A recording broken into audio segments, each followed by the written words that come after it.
All right, we need to talk about photography beyond Instagram, outside of just posting photos to Instagram, because I've been asked a few times over the last couple of months, what can I actually do outside of just post my photos to Instagram, or how can I engage with other photographers and a photography community other than posting on Instagram, which is a very valid question, to be honest. So that's what prompted me to make today's video.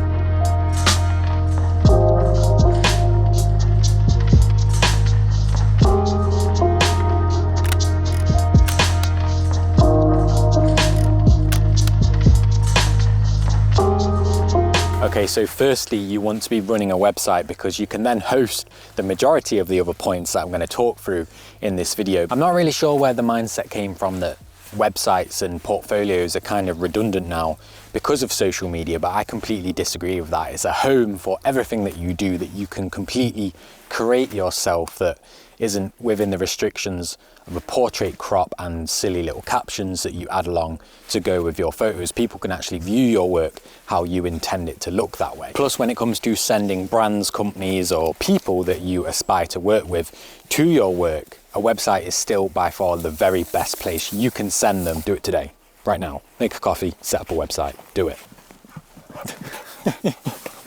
Careful. What can you do on your website then to, one, drive people to it and actually look at your photos and content on there, and secondly, again, take your photography further and beyond Instagram? Well, firstly, a blog. And I know people are rolling their eyes and thinking blogs are outdated, they're from the 2000s and nobody reads them anymore. But I can tell you right now, you're completely wrong. Blogs still get masses and masses and masses of views. And if you kind of take the word blog away and instead think of it as a discovery gold mine, then now you're talking, right? Not only are blogs still a fantastic way to put a bit of a personal touch on your work, a little bit of a side project where you can put a bit of soul, stories, experiences, and behind the scenes stuff and show your photography at the same time, they are also the biggest driver to your website, and you can use that traffic coming through your blog to basically kind of promote anything else on your website. Maybe you're a photographer selling your photography services in a particular city and you blog all about that city and the photos that you take there.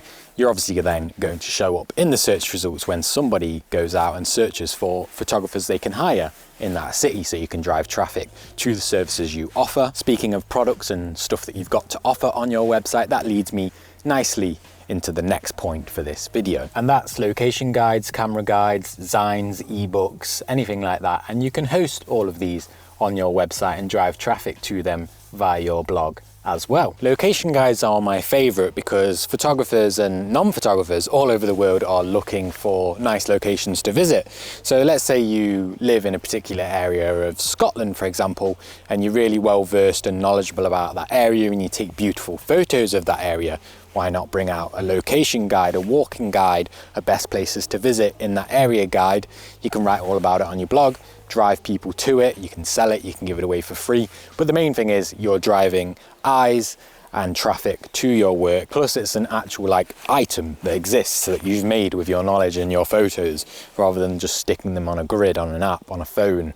And also I like to think that, you know, your kids, your future kids, your friends, your family, your future grandkids, I don't know, anyone that's not around right now or maybe old enough to read and look and perceive the work that you're doing, you've then got this thing that you can show them that can be handed down. It's like leaving a bit of a legacy behind in a way. It's kind of like what photo books are, but this way you don't have to have any sort of upfront costs or any physical goods.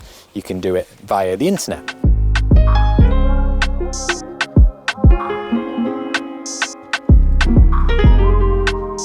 So just stumbled across these bikes here and the people have just jumped off and gone for a walk. And I really like the way this old farm building and the gap in the middle there, I don't know how well you can see on camera, but down there in the distance you've got a bit of factory smoke coming out as well, which is really cool. So I'm going to take a shot here once this car behind me has vanished.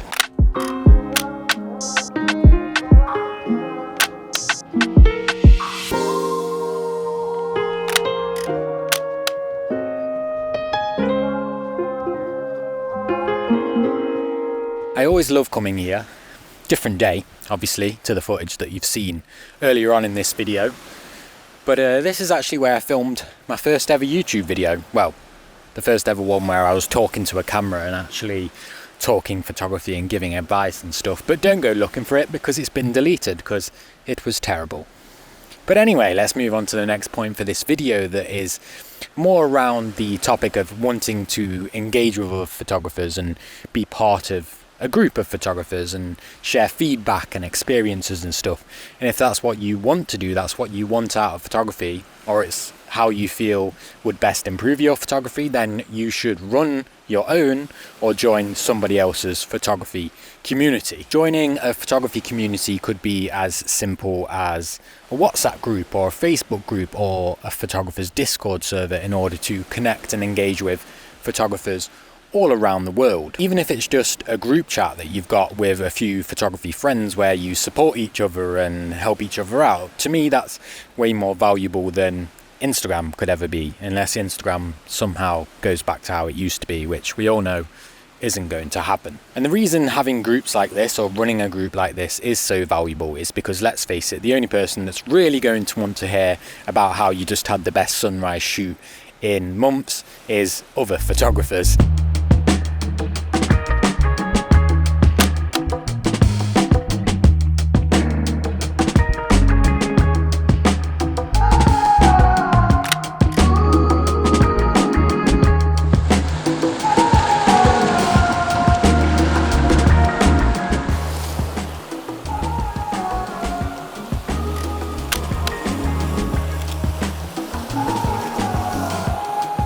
Yeah, not bad. There's just not really much wave action going on. It's still.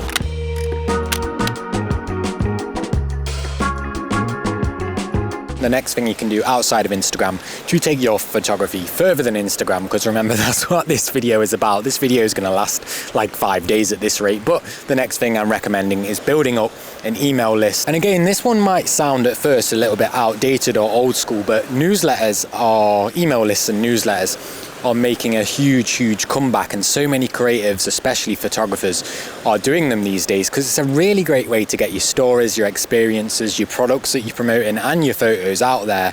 And if people genuinely love your work and follow you for your work and you as a person, they're probably going to want to subscribe to your email list. I'm subscribed to a few newsletters, and I'm genuinely happy when they land in my inbox. It doesn't feel like spam.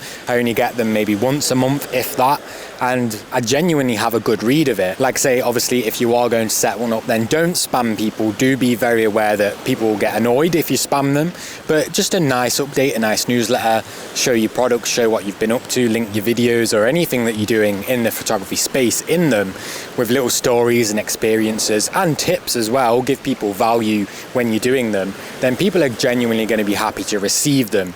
A good newsletter, you should forget about it until it lands in your inbox, and then you're reminded, oh, I'm subscribed to that, let's have a good read and see what they've been up to. All right, last one for this video, and this one is end of year wrap-ups.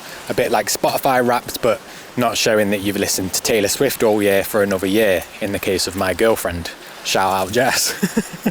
The idea is to create a physical or digital item of your best work that you can show with friends, family and your audience and look back on over the years, again leaving a bit of a legacy and having a tangible item, not my iPhone, but an actual item that you can be proud of, and you can create one every single year. And the great thing also that you're getting out of this is seeing how much you've improved year on and year on, or year off if you have an off year. The best one about this one, I think, is that you can connect it to so many of the other points in this video. You could host it on your website, your blog, you could sell it as a digital download, you could give it away for free as a digital download, you could post a video on YouTube. I do that every single year. Well, since I've been making YouTube videos anyway, I've done a little breakdown, a little explanation of my favorite photos of the year, my top 5, my top 10, whatever it may be. You could also, if you're a part of or you've joined a photography community, or you've got a little small circle of friends that all practice photography together, you could all challenge each other to make their best end of year wrap up and share it with each other and big each other up and give each other criticism, constructive criticism. I can't get my words out, but either way, end of year wrap ups, absolute game changer. All right, that's going to wrap up the stuff you can do outside of Instagram to take your photography more than just posting photos to social media. If you guys have got any other great ideas, drop them in the comments to help other people out and help me out as well. I just really quickly wanted to talk about this shot here that I'm showing on the screen, because I did record, or at least I thought I recorded, a bunch of footage while I was taking this photo explaining the settings that I was using and why I liked that particular shot. So I'll go through that now for anyone interested. I've got the settings on my phone here. It was at 16mm and f8 for the aperture, 0.8 of a second for the shutter speed, and the ISO was 500 for that shot.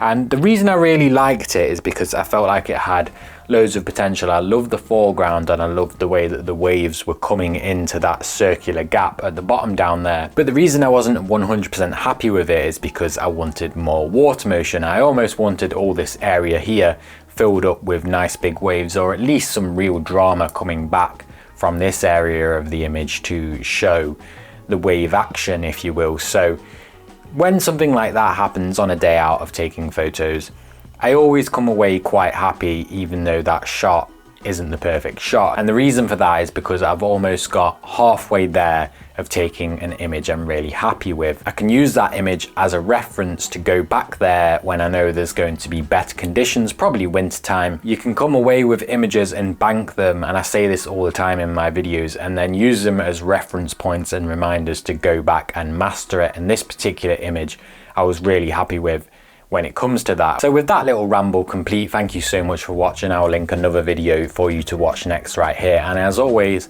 I'll see you in the next one.